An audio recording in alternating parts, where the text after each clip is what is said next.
ശാന്തി 23/4/21 പ്രഭാതമുരളി. ബാബു പറയുന്നു, മധുരമായ കുട്ടികളെ, ഇത് ബാബയുടെ വണ്ടർഫുൾ കടയാണ്.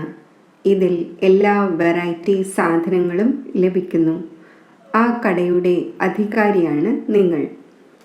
ചോദ്യം: ഈ വണ്ടർഫുൾ കട ഉടമയെ ആർക്കും തന്നെ കോപ്പി ചെയ്യുവാൻ സാധിക്കില്ല.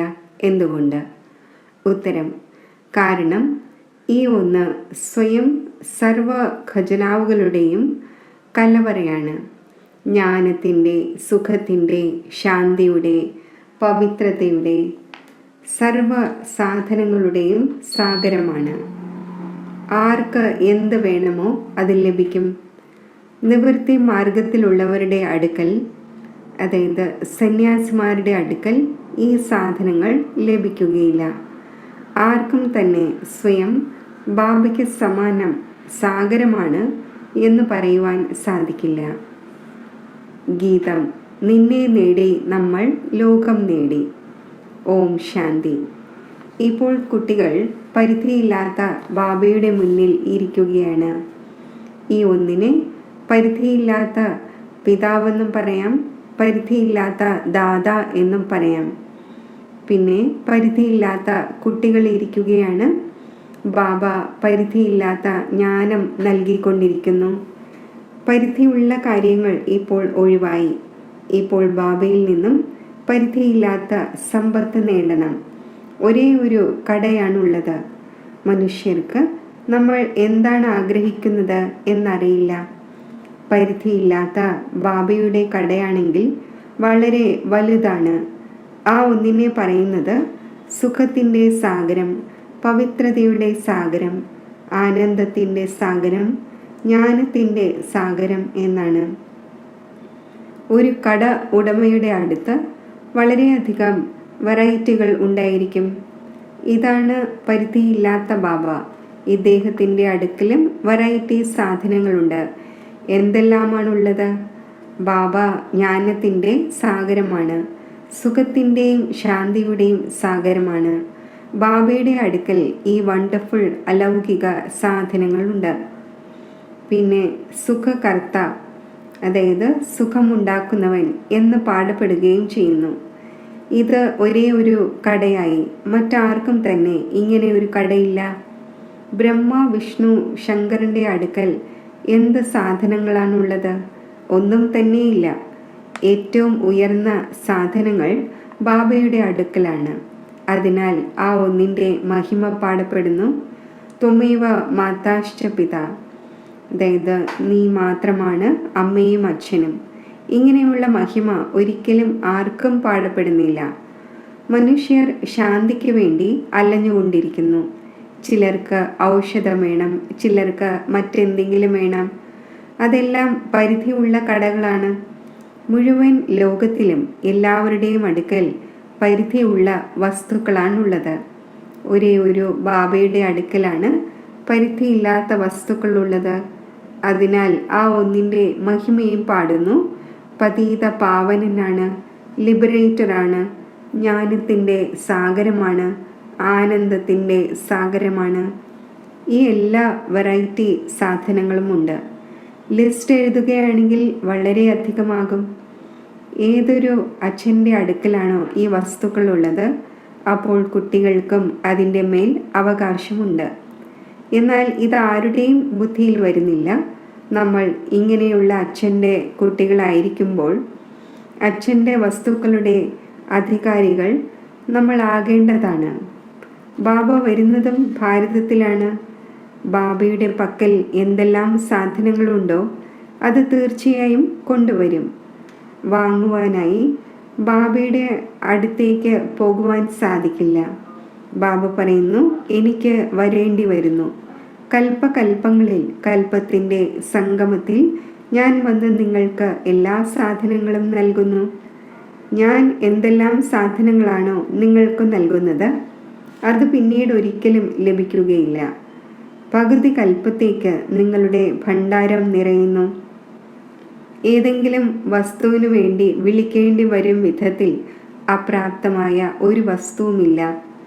ഡ്രാമ പ്ലാൻ അനുസരിച്ച് നിങ്ങൾ എല്ലാ സമ്പത്തും നേടി പിന്നെ പതുക്കെ പതുക്കെ പടികളിറങ്ങുന്നു.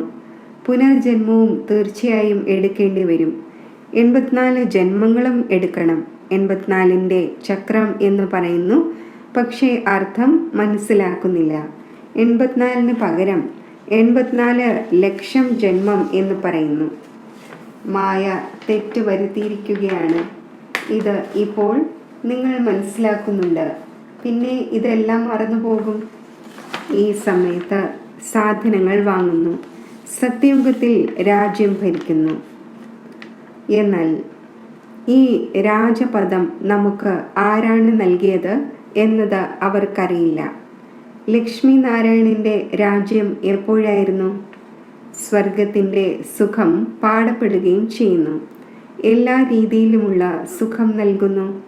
ഇതിനേക്കാൾ കൂടുതൽ മറ്റൊരു സുഖവുമില്ല. പിന്നീട് ആ സുഖവും പ്രായേണ ലോപിക്കുന്നു. പകുതി കൽപ്പത്തിനു ശേഷം രാവണൻ വന്ന് എല്ലാ സുഖവും തട്ടിയെടുക്കുന്നു. ആരോടെങ്കിലും ദേഷ്യപ്പെടുകയാണെങ്കിൽ നിങ്ങളുടെ സ്വബോധം നഷ്ടപ്പെട്ടിരിക്കുകയാണ് എന്ന് പറയുന്നു. നിങ്ങൾ സർവഗുണ സമ്പന്നവും 16 കല സമ്പൂർണവുമായിരുന്നു. ആ കലകളെല്ലാം സമാപ്തമായി. ഒരു ബാബയ്ക്കല്ലാതെ മറ്റാർക്കും ഇത്രയും മഹിമയില്ല. പൈസ ഉണ്ടെങ്കിൽ ലർഖാനയിൽ ചുറ്റിക്കറങ്ങിയിട്ട് വരൂ എന്ന് പറയുന്നുണ്ടല്ലോ. ലർഖാന സിന്ധിലെ ഒരു സ്ഥലമാണ്. നിങ്ങൾ ചിന്തിക്കൂ, സ്വർഗത്തിൽ എത്ര അളവറ്റ ധനസമ്പത്തുക്കൾ ഉണ്ടായിരുന്നു. ഇപ്പോൾ അവയില്ല. എല്ലാം മറഞ്ഞു പോകുന്നു. ധർമ്മഭ്രഷ്ടവും കർമ്മഭ്രഷ്ടവുമായി മാറുന്നു. അപ്പോൾ ധനസമ്പത്തുകളും മറഞ്ഞു പോകുന്നു. പിന്നെ താഴേക്ക് വീഴാൻ തുടങ്ങുന്നു. ബാബ മനസ്സിലാക്കിച്ചു തരുന്നു, നിങ്ങൾക്ക് ഇത്രയും ധനം നൽകി, നിങ്ങളെ വജ്രതുല്യമാക്കി. പിന്നെ നിങ്ങൾ ധനസമ്പത്തുക്കൾ എവിടെ പാഴാക്കി കളഞ്ഞു? ഇപ്പോൾ വീണ്ടും ബാബ പറയുന്നു, തൻ്റെ സമ്പത്ത് പുരുഷാർത്ഥം ചെയ്ത് നേടിയെടുക്കൂ. നിങ്ങൾക്കറിയാം, ബാബ നമുക്ക് വീണ്ടും സ്വർഗത്തിൻ്റെ ചക്രവർത്തി പദം നൽകുന്നു. പറയുന്നു, ഹേ കുട്ടികളെ, എന്നെ ഓർമ്മിക്കൂ. എങ്കിൽ നിങ്ങളിൽ ഏതൊരു കലർപ്പാണോ ഉള്ളത് അത് മാറും. കുട്ടികൾ പറയുന്നു, ബാബ, നമ്മൾ മറന്നു പോകുന്നു. ഇതെന്താണ്? കന്യക വിവാഹം ചെയ്യുമ്പോൾ പതിയെ എപ്പോഴെങ്കിലും മറക്കാറുണ്ടോ? കുട്ടികൾ എപ്പോഴെങ്കിലും അച്ഛനെ മറക്കാറുണ്ടോ? ബാബയാണെങ്കിൽ ദാതാവാണ്. സമ്പത്ത് കുട്ടികൾക്ക് നേടണമെന്നുണ്ട് എങ്കിൽ തീർച്ചയായും ഓർമ്മിക്കേണ്ടി വരും. ബാബ മനസ്സിലാക്കിച്ചു തരുന്നു, മധുരമധുരമായ സിഖിലതെ കുട്ടികളെ, ഓർമ്മയുടെ യാത്രയിലിരിക്കുമെങ്കിൽ വികർമ്മം വിനാശമാകും. മറ്റൊരു ഉപായവുമില്ല. ഭക്തിമാർഗത്തിൽ തീർത്ഥയാത്ര, ഗംഗാസ്നാനം തുടങ്ങിയവ ചെയ്തു വന്നു. അപ്പോൾ പടികൾ താഴെ ഇറങ്ങി വരികയാണ് ചെയ്തത്. മുകളിലേക്ക് കയറാനേ കഴിയുന്നില്ല. നിയമം അനുശാസിക്കുന്നില്ല. എല്ലാവരുടെയും ഇറങ്ങുന്ന കല തന്നെയാണ്. ഇന്നയാൾ മുക്തിയിൽ പോയി എന്ന് പറയുന്നു. ഇത് അസത്യമാണ് പറയുന്നത്. തിരികെ ആർക്കും പോകുവാൻ സാധിക്കില്ല. ബാബ വന്നിരിക്കുന്നു നിങ്ങളെ 16 കല സമ്പൂർണമാക്കുവാൻ. നിർഗുണമായ എന്നിൽ യാതൊരു ഗുണങ്ങളുമില്ല എന്ന് നിങ്ങൾ തന്നെയാണ് പാടിയിരുന്നത്. ഇപ്പോൾ നിങ്ങൾക്കറിയാം, ബാബ ഗുണവാനാക്കി മാറ്റുന്നു. നമ്മൾ തന്നെയാണ് ഗുണവാനും പൂജ്യനുമായിരുന്നത്. നമ്മൾ സമ്പത്ത് നേടിയിരുന്നു 5000 വർഷങ്ങളായി. ബാബയും പറയുന്നു, നിങ്ങൾക്ക് സമ്പത്ത് നൽകി പോയിരുന്നു. ശിവജയന്തി, രക്ഷാബന്ധൻ, ദസറ തുടങ്ങിയവ ആഘോഷിക്കുകയും ചെയ്യുന്നു. എന്നിട്ടും ഒന്നും മനസ്സിലാക്കുന്നില്ല. എല്ലാം മറന്നു പോകുന്നു. പിന്നെ ബാബ വന്ന് ഓർമ്മ വരുത്തുന്നു, നിങ്ങൾ തന്നെയായിരുന്നു. പിന്നെ നിങ്ങൾ രാജ്യഭാഗ്യം പാഴാക്കി. ബാബ മനസ്സിലാക്കിച്ചു തരുന്നു, ഇപ്പോൾ ഈ മുഴുവൻ ലോകവും പഴയതും ജീർണിച്ചതുമാണ്. ലോകമാണെങ്കിൽ ഇത് തന്നെയാണ്. ഇതേ ഭാരതം പുതിയതായിരുന്നു, ഇപ്പോൾ പഴയതായി. സ്വർഗത്തിൽ സദാ സുഖമുണ്ടായിരിക്കും. പിന്നെ ദ്വാപരം മുതൽ എപ്പോൾ ദുഃഖം ആരംഭിക്കുന്നു, അപ്പോൾ ഈ വേദശാസ്ത്രങ്ങളും മറ്റും ഉണ്ടാകുന്നു. ഭക്തി ചെയ്ത് എപ്പോൾ നിങ്ങൾ ഭക്തി പൂർത്തിയാക്കുന്നു, അപ്പോഴാണല്ലോ ഭഗവാൻ വരുന്നത്. ബ്രഹ്മാവിൻ്റെ പകൽ, ബ്രഹ്മാവിൻ്റെ രാത്രി പകുതി പകുതിയായിരിക്കുമല്ലോ. ജ്ഞാനമാണ് പകൽ, ഭക്തിയാണ് രാത്രി. അവർ കൽപ്പത്തിൻ്റെ ആയുസ്, അതായത് ദൈർഘ്യം തലകീഴാക്കിയിരിക്കുകയാണ്. അപ്പോൾ ആദ്യം നിങ്ങൾ എല്ലാവരെയും ബാബയുടെ മഹിമ ഇരുന്ന് കേൾപ്പിക്കൂ. ബാബ ജ്ഞാനത്തിൻ്റെ സാഗരമാണ്, ശാന്തിയുടെ സാഗരമാണ്. കൃഷ്ണനെക്കുറിച്ച് നിരാകാരൻ, പതീത പാവനൻ, സുഖത്തിൻ്റെ സാഗരൻ എന്ന് പറയില്ല. കൃഷ്ണൻ്റെ മഹിമ തന്നെ വേറെയാണ്. രാപകലിൻ്റെ വ്യത്യാസമുണ്ട്. ശിവനെ പറയുന്നത് തന്നെ ബാബ എന്നാണ്. കൃഷ്ണ ബാബ എന്ന വാക്കേ ശോഭിക്കുന്നില്ല. എത്ര വലിയ തെറ്റാണ്. പിന്നെ ചെറിയ തെറ്റുകൾ ചെയ്ത് 100% മറന്നുപോയി. ബാബ പറയുന്നു, സന്യാസിമാരിൽ നിന്നും ഒരിക്കലും ഈ കരാർ ലഭിക്കുകയില്ല.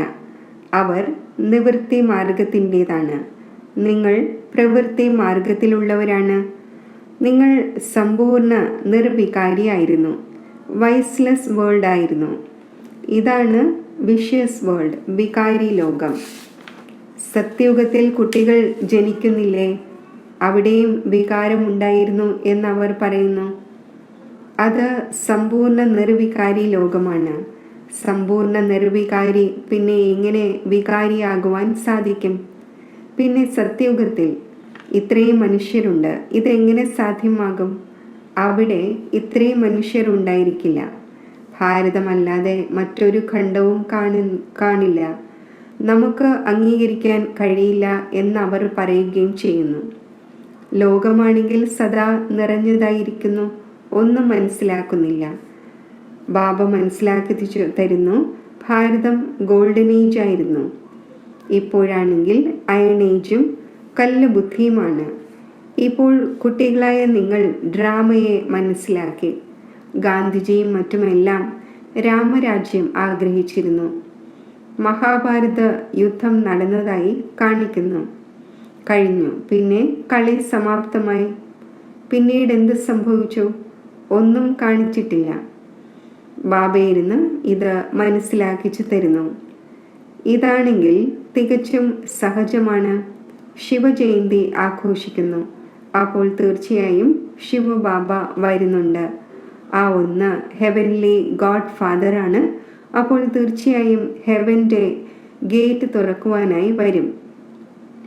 എപ്പോഴാണോ ഹെൽ ആയിരിക്കുന്നത് അപ്പോഴാണ് വരുന്നത്. ഹെവൻ്റെ കവാടം തുറന്ന് ഹെല്ലിൻ്റേത് അടയ്ക്കും. ഹെവൻ്റെ കവാടം തുറക്കുകയാണെങ്കിൽ തീർച്ചയായും എല്ലാവരും ഹെവനിൽ തന്നെ വരും. ഈ കാര്യങ്ങൾ ഡിഫിക്കൽട്ടായതൊന്നുമല്ല. മഹിമ കേവലം ഒരു ബാബയുടേതാണ്. ശിവ് ബാബയുടേത് ഒരേ ഒരു കടയാണ്. അതാണ് പരിധിയില്ലാത്ത പിതാവ്.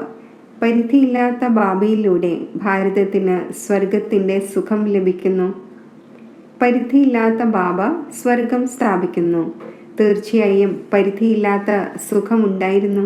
പിന്നെ നമ്മൾ എന്തുകൊണ്ട് ഹെല്ലിൽ പതിച്ചു? ഇതാരും അറിയുന്നില്ല. ബാബ മനസ്സിലാക്കിച്ചു തരുന്നു, നിങ്ങൾ തന്നെ ആയിരുന്നു, പിന്നെ നിങ്ങൾ തന്നെ വീണു. ദേവതമാർക്ക് തന്നെയാണ് 84 ജന്മങ്ങൾ എടുക്കേണ്ടി വരുന്നത്. ഇപ്പോൾ വന്ന് പതീതമായിരിക്കുന്നു. അവർക്ക് തന്നെയാണ് പിന്നെ പാവനമാകേണ്ടത്. ബാബയുടെയും ജന്മമുണ്ട്, അപ്പോൾ രാവണൻ്റെയും ജന്മമുണ്ടാകുന്നു. ഇതാർക്കും തന്നെ അറിയില്ല. രാവണനെ എപ്പോൾ മുതലാണ് കത്തിക്കുന്നത് എന്ന് ആരോടെങ്കിലും ചോദിച്ചു നോക്കൂ. അത് അനാദിയായി തുടർന്നു വരുന്നു എന്ന് പറയും. ഈ എല്ലാ രഹസ്യങ്ങളും ബാബ മനസ്സിലാക്കിച്ചു തരുന്നു. ആ ഒരേ ഒരു ബാബയുടെ കടയ്ക്ക് തന്നെയാണ് മഹിമയുള്ളത്. സുഖം, ശാന്തി, പവിത്രത ഇവ മനുഷ്യനിൽ നിന്നും മനുഷ്യർക്ക് ലഭിക്കുക സാധ്യമല്ല. ഒരാൾക്ക് മാത്രമായിരിക്കില്ലല്ലോ ശാന്തി ലഭിച്ചത്. ഇന്ന ആളിൽ നിന്നും ശാന്തി ലഭിച്ചു എന്നത് കള്ളമാണ് പറയുന്നത്. ശാന്തി ലഭിക്കുന്നത് ശാന്തിധാമത്തിലാണ്. ഇവിടെ ഒരാൾക്ക് ശാന്തി ഉണ്ടാകുമ്പോൾ പിന്നെ മറ്റൊരാൾ അശാന്തമാക്കുകയാണ് എങ്കിൽ ശാന്തിയിലിരിക്കുവാൻ സാധിക്കില്ല. സുഖം, ശാന്തി, പവിത്രത, എല്ലാ വസ്തുക്കളുടെയും വ്യാപാരി ഒരേ ഒരു ശിവബാബയാണ്. ആ ഒന്നുമായി ആർക്കും വന്ന് വ്യാപാരം ചെയ്യാം. ആ ഒന്നിനെ പറയുന്നത് തന്നെ കരാറുകാരൻ എന്നാണ്. പവിത്രത, സുഖം, ശാന്തി, സമ്പത്ത് എല്ലാം ആ ഒന്നിൻ്റെ അടുക്കലുണ്ട്. അപ്രാപ്തമായ ഒരു വസ്തുവുമില്ല. നിങ്ങൾ സ്വർഗത്തിൻ്റെ രാജ്യം നേടുന്നു. ബാബ നൽകുവാനായി വന്നിരിക്കുന്നു. എടുക്കുന്നവർ എടുത്തെടുത്ത് ക്ഷീണിച്ചു പോകുന്നു. ഞാൻ വരുന്നത് തന്നെ നൽകുവാനാണ്. നിങ്ങൾ എടുക്കുന്നതിൽ തണുത്തു പോവുകയും ചെയ്യുന്നു. കുട്ടികൾ പറയുന്നു, ബാബ, മായയുടെ കൊടുങ്കാറ്റ് വരുന്നു. ശരിയാണ്, പദവിയും വളരെ ഉയർന്നതാണ് നേടേണ്ടത്. സ്വർഗത്തിൻ്റെ അധികാരിയാണ് ആകുന്നത്. ഇതെന്താ കുറഞ്ഞ കാര്യമാണ്? അപ്പോൾ പ്രയത്നിക്കേണ്ടി വരും. ശ്രീമത് അനുസരിച്ച് നടന്നുകൊണ്ടിരിക്കൂ. എന്ത് സാധനങ്ങൾ ലഭിക്കുന്നുവോ അത് പിന്നെ മറ്റുള്ളവർക്കും നൽകേണ്ടി വരും. ദാനം ചെയ്യേണ്ടി വരും. പവിത്രമാകണമെങ്കിൽ 5 വികാരങ്ങളെ തീർച്ചയായും ദാനം ചെയ്യണം. പ്രയത്നിക്കേണ്ടതുണ്ട്. ബാബയെ ഓർമ്മിക്കണം. അപ്പോൾ മാത്രമേ തുരുമ്പ് മാറുകയുള്ളൂ. മുഖ്യമായതാണ് ഓർമ്മ. പ്രതിജ്ഞ ചെയ്യൂ, ബാബ, നമ്മൾ വികാരത്തിൽ ഒരിക്കലും പോവുകയില്ല. ആരോടും ദേഷ്യപ്പെടുകയില്ല. പക്ഷേ ഓർമ്മയിൽ തീർച്ചയായും ഇരിക്കണം. ഇല്ലെങ്കിൽ ഇത്രയും പാപങ്ങൾ എങ്ങനെ വിനാശമാകും? ബാക്കി നോളജ് ആണെങ്കിൽ വളരെ സഹജമാണ്. 84 ജന്മത്തിൻ്റെ ചക്രം എങ്ങനെ കറങ്ങി? ഇത് നിങ്ങൾക്ക് ആർക്കും മനസ്സിലാക്കിച്ചു കൊടുക്കാൻ സാധിക്കും. ബാക്കി ഓർമ്മയുടെ യാത്രയിലാണ് പ്രയത്നമുള്ളത്. ഭാരതത്തിൻ്റെ പ്രാചീന യോഗം പ്രശസ്തമാണ്. എന്ത് ജ്ഞാനമാണ് നൽകുന്നത്? മന്മനാഭവ, അതായത് എന്നെ മാത്രം ഓർമ്മിക്കൂ, എങ്കിൽ നിങ്ങളുടെ വികർമ്മം വിനാശമാകും. നിങ്ങൾ പാടുകയും ചെയ്തിരുന്നു. താങ്കൾ വരികയാണെങ്കിൽ മറ്റെല്ലാ കൂട്ടുകെട്ടും ഉപേക്ഷിച്ച് ഒന്നുമായി കൂട്ടുകെട്ട് യോജിപ്പിക്കും. നിന്റെ മേൽ ബലിയർപ്പണമാകും. നിന്നെ അല്ലാതെ മറ്റാരെയും ഓർമ്മിക്കില്ല. പ്രതിജ്ഞ ചെയ്തിട്ടുണ്ട്. പിന്നെ എന്തുകൊണ്ട് മറന്നു പോകുന്നു? കൈകൾ കർമ്മം ചെയ്യട്ടെ, ഹൃദയം ഓർമ്മിക്കട്ടെ എന്ന് പറയുകയും ചെയ്യുന്നു. കർമ്മയോഗി നിങ്ങളാണ്. തൊഴിലും മറ്റും ചെയ്യുമ്പോൾ ബുദ്ധിയോഗം ബാബയുമായി യോജിപ്പിക്കണം. പ്രിയതമനായ ബാബ സ്വയം പറയുന്നു, പ്രിയതമകളായ നിങ്ങൾ പകുതി കൽപ്പം ഓർമ്മിച്ചു. ഇപ്പോൾ ഞാൻ വന്നിരിക്കുകയാണ്, എന്നെ ഓർമ്മിക്കൂ. ഈ ഓർമ്മ തന്നെയാണ് അടിക്കടി മറന്നു പോകുന്നത്. ഇതിൽ തന്നെയാണ് പ്രയത്നമുള്ളത്. കർമാതീത അവസ്ഥ ഉണ്ടാവുകയാണെങ്കിൽ പിന്നെ ഈ ശരീരം തന്നെ ഉപേക്ഷിക്കേണ്ടി വരും. എപ്പോഴാണോ രാജധാനി സ്ഥാപിതമാകുന്നത് അപ്പോൾ നിങ്ങൾ കർമാതീത അവസ്ഥ നേടും. ഇപ്പോഴാണെങ്കിൽ എല്ലാവരും പുരുഷാർത്ഥികളാണ്. ഏറ്റവും കൂടുതൽ മമ്മയും ബാബയുമാണ് ഓർമ്മിക്കുന്നത്. സൂക്ഷ്മവതനത്തിലും അവർ കാണപ്പെടുന്നു. ബാബ മനസ്സിലാക്കിച്ചു തരുന്നു, ഞാൻ ആരിലാണോ പ്രവേശിക്കുന്നത് അത് വളരെ ജന്മങ്ങളുടെ അന്തിമത്തിലെ ജന്മമാണ്. ആ ഒന്നും ബ്രഹ്മാവും പുരുഷാർത്ഥം ചെയ്തുകൊണ്ടിരിക്കുന്നു. കർമാതീത അവസ്ഥയിൽ ഇപ്പോൾ ആർക്കും എത്തിച്ചേരാൻ സാധിക്കില്ല. കർമാതീത അവസ്ഥ വരികയാണെങ്കിൽ പിന്നെ ഈ ശരീരം അവശേഷിക്കില്ല. ബാബ വളരെ നല്ല രീതിയിൽ മനസ്സിലാക്കിച്ചു തരുന്നു. ഇനി മനസ്സിലാക്കുന്നവരുടെ ബുദ്ധിയുടെ മേലാണ്. ഹെവൻലി ഗോഡ് ഫാദർ ഒന്ന് തന്നെയാണ്. ആ ഒന്നിൻ്റെ അടുക്കലാണ് ജ്ഞാനത്തിൻ്റെ മുഴുവൻ സാധനങ്ങളും ഉള്ളത്. ആ ഒന്ന് ഇന്ദ്രജാലക്കാരനാണ്. മറ്റാരിൽ നിന്നും സുഖത്തിൻ്റെയും ശാന്തിയുടെയും പവിത്രതയുടെയും സമ്പത്ത് ലഭിക്കില്ല. ബാബ വളരെ നല്ല രീതിയിൽ മനസ്സിലാക്കിക്കുന്നു. കുട്ടികൾ ധാരണ ചെയ്യിക്കണം. എത്ര ധാരണ ചെയ്യുന്നോ അത്രയും സമ്പത്ത് നേടുന്നു. ദിനം പ്രതിദിനം വളരെയധികം പരിപോഷിപ്പിക്കുന്ന സാധനങ്ങൾ ലഭിക്കുന്നു. ലക്ഷ്മി നാരായണനെ നോക്കൂ, എത്ര മധുരമാണ്. അവരെ പോലെ മധുരമാകേണ്ടതാണ്. ശരി, മധുരമായ സിഖിലതെ കുട്ടികൾക്ക് മാതാവും പിതാവുമായ ബാബ്ദാദയുടെ സ്നേഹസ്മരണകൾ. Good morning. ആത്മീയ അച്ഛൻ്റെ ആത്മീയ കുട്ടികൾക്ക് നമസ്തേ. മറ്റേതെങ്കിലും സത്സംഗത്തിൽ ഇങ്ങനെ പറയുന്നുണ്ടോ? ഇത് നമ്മുടെ തികച്ചും പുതിയ ഭാഷയാണ്. ഇതിനെ സ്പിരിച്വൽ നോളജ് എന്ന് പറയുന്നു. ശരി, ധാരണയ്ക്കുള്ള മുഖ്യസാരം: ബാബയിൽ നിന്നും സുഖത്തിൻ്റെയും ശാന്തിയുടെയും പവിത്രതയുടെയും ഏതെല്ലാം സാധനങ്ങളാണോ ലഭിച്ചിരിക്കുന്നത് അവ സർവർക്കും നൽകണം. ആദ്യം വികാരങ്ങൾ ദാനം ചെയ്ത് പവിത്രമാകണം.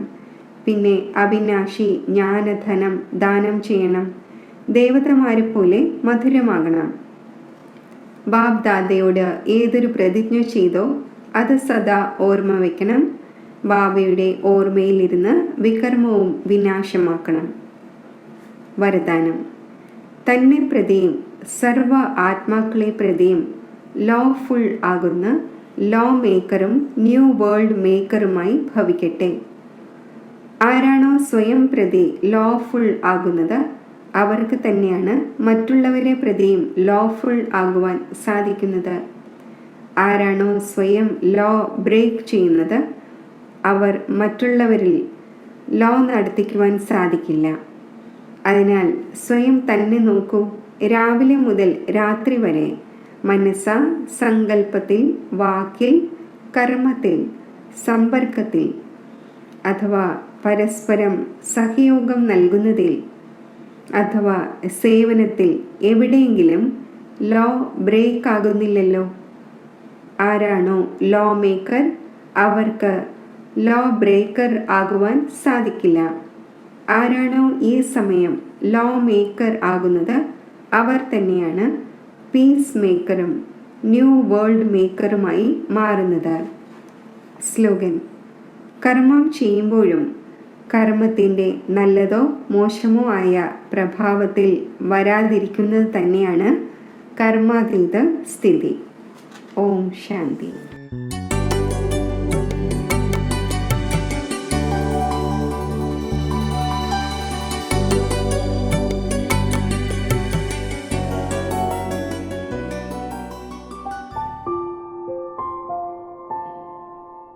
ഞാൻ ശക്തിശാലി ആത്മാവാണ്. I am a powerful being. എന്ത് ചിന്തിക്കുന്നുവോ അത് എനിക്ക് ചെയ്യുവാൻ കഴിയും. ഞാൻ ശാന്ത സ്വരൂപ ആത്മാവാണ്. എൻ്റെ ഓരോ സങ്കല്പവും സത്യമാണ്, ശാന്തമാണ്, സ്ഥിരമാണ്. ഞാൻ പവിത്ര ആത്മാവാണ്. എൻ്റെ ഓരോ സങ്കല്പവും ഓരോ വാക്കും വരദാനിയാണ്. എൻ്റെ ശരീരം നിരോഗിയാണ്.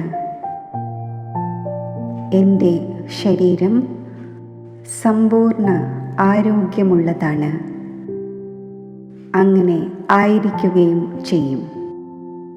പവിത്രതയും ശാന്തിയും ശക്തിയും എൻ്റെ ശരീരത്തിലെ ഓരോ കോശങ്ങളിലും എത്തിച്ചേരുന്നു.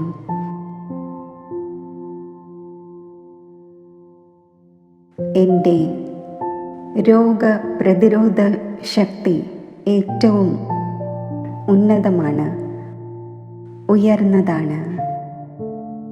ഞാൻ സുരക്ഷിതമാണ്. എൻ്റെ ബന്ധങ്ങൾ വളരെ പ്രിയതരമാണ്. നാം ഏവരും പരസ്പരം അംഗീകരിക്കുന്നു. നാം ഏവരും ഒന്നാണ്.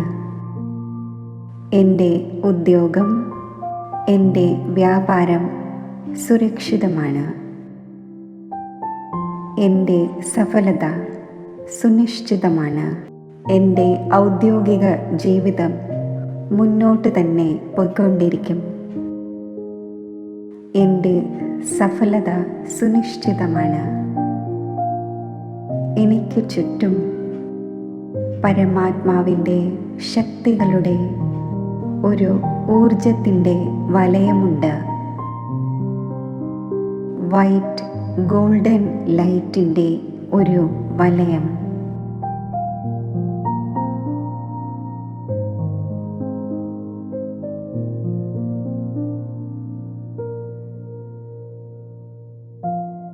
പരമാത്മാ ശക്തികൾ എൻ്റെ സുരക്ഷാ കവചമാണ്.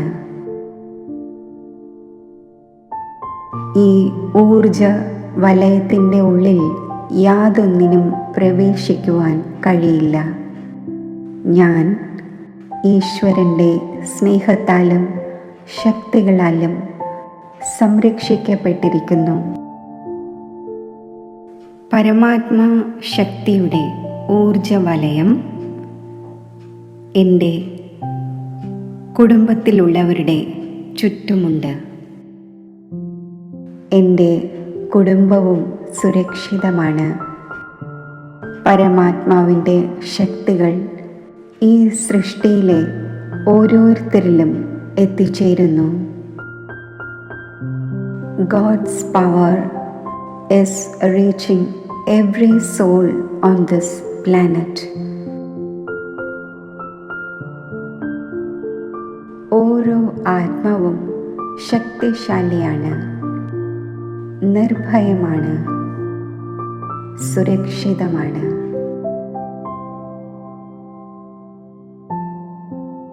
ഈ മുഴുവൻ സൃഷ്ടിയുടെയും നാനാഭാഗത്തും പരമാത്മാ ശക്തിയുടെ പവിത്രതയുടെ വലയമുണ്ട്.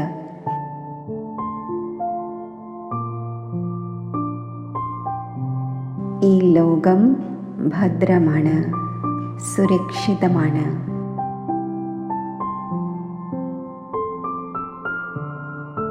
ഏതൊരു കാര്യം വന്നു ചേർന്നുവോ ആ കാര്യം പൂർണ്ണമായി ഇല്ലാതായി കഴിഞ്ഞു. അത് സമാപ്തമായി.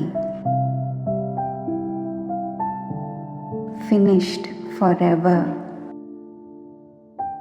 എന്നേക്കുമായി ഇല്ലാതായി കഴിഞ്ഞു.